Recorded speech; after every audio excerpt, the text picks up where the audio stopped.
ഈശ്വരപ്രസാദ് നോക്കൂ, ഈ വിഷ്ണുപ്രസാദ്, ശ്രീജിത്ത് അല്ലേ ആക്രമിക്കപ്പെട്ട ഇവരുൾപ്പെടെ 9 പേർ എന്നാണ് ഞാൻ മനസ്സിലാക്കുന്നത്. ഇവർ ഈ ഇന്നത്തെ വിധി പ്രസ്താവത്തിൽ എന്താണ് പ്രതികരിച്ചത്? ഇവരുമായിട്ട് സംസാരിക്കാൻ പറ്റിയോ?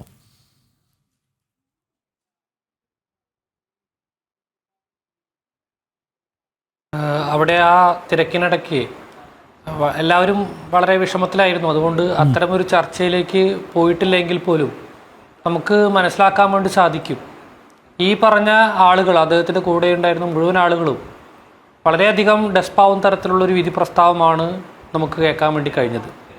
അത് അവർക്ക് മാത്രമല്ല, വിശാലിനെ അറിയുന്ന എല്ലാവർക്കും അങ്ങനെയാണ് തോന്നാൻ പോകുന്നത്. കാരണം വിശാൽ എന്തായിരുന്നു, വിശാലിൻ്റെ പഠന കാര്യങ്ങളിലുള്ള ശ്രദ്ധ, അതേപോലെ തന്നെ സമൂഹത്തിലുള്ള ഇടപെടൽ, ഇതൊക്കെ വളരെ പ്രശംസനീയമായ ഒരു സാമൂഹ്യ പ്രവർത്തകൻ, നല്ലൊരു സാമൂഹ്യ പ്രവർത്തകനും നല്ലൊരു വിദ്യാർത്ഥിയും നല്ലൊരു പൗരനുമായിരുന്നു വിശാൽ.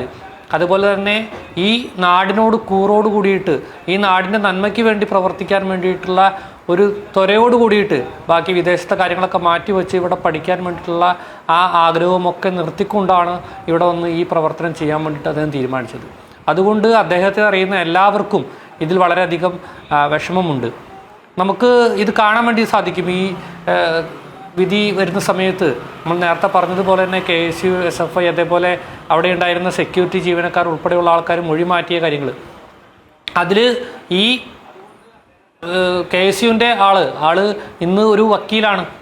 മൊഴി മാറ്റുന്ന സമയത്ത് എന്തൊക്കെ പ്രശ്നങ്ങൾ ഉണ്ടാകുമെന്ന് കൃത്യമായിട്ട് അറിയുന്ന വ്യക്തിയാണ്. അന്ന് KSUവിൻ്റെ ജില്ലാ കമ്മിറ്റി മെമ്പറായിരുന്ന വ്യക്തിയാണ്. അത് മൊഴി മാറ്റുന്നു, അയാൾ മൊഴി മാറ്റുന്നു. അതോടൊപ്പം തന്നെ SFIയുടെ യൂണിറ്റ് സെക്രട്ടറി ആയിരുന്ന വ്യക്തിയാണ് അന്ന് അഖിൽ എന്ന് പറയുന്ന വ്യക്തി.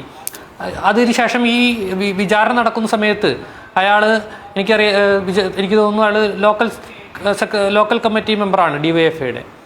അഭിമന്യു മരിച്ചത് 2018, അഭിമന്യു കൊന്നത് 2018.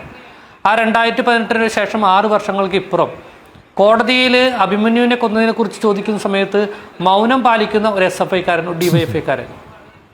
ഇത്തരത്തിൽ ഈ കേസ് അട്ടിമറിക്കാൻ വേണ്ടിയിട്ടുള്ള കാര്യങ്ങൾ നടന്നതെല്ലാം ഈ പൊതുസമൂഹം കണ്ടിട്ടുണ്ട്.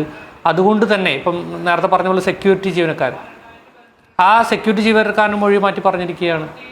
അതേപോലെ കോടതിയിൽ അന്വേഷണ ഉദ്യോഗസ്ഥൻ പറയുന്ന സമയത്ത് അന്വേഷണ ഉദ്യോഗസ്ഥൻ കൃത്യമായിട്ട് പറയാൻ പറ്റാത്ത സാഹചര്യം ഒരു കോടതിയിൽ ഉണ്ടാകുന്ന സാഹചര്യം, അതൊക്കെ വളരെയധികം വിഷമമുണ്ടാക്കുന്ന കാര്യമാണ്. അത് അവിടെ നിന്നിരുന്ന മുഴുവൻ ഈ വിശാലിനെ അറിയുന്ന എല്ലാവർക്കും വളരെയധികം വിഷമമുണ്ടാക്കിയിട്ടുള്ള കാര്യമാണ്. ഇത് തീർച്ചയായിട്ടും നമുക്ക് ബാക്കി ജുഡീഷ്യറി നടപടികളുമായിട്ട് മുന്നോട്ട് പോകുക എന്നുള്ളതാണ് നമ്മുടെ മുന്നിലുള്ളത്. ഓക്കെ ഈശ്വരപ്രസാദ്.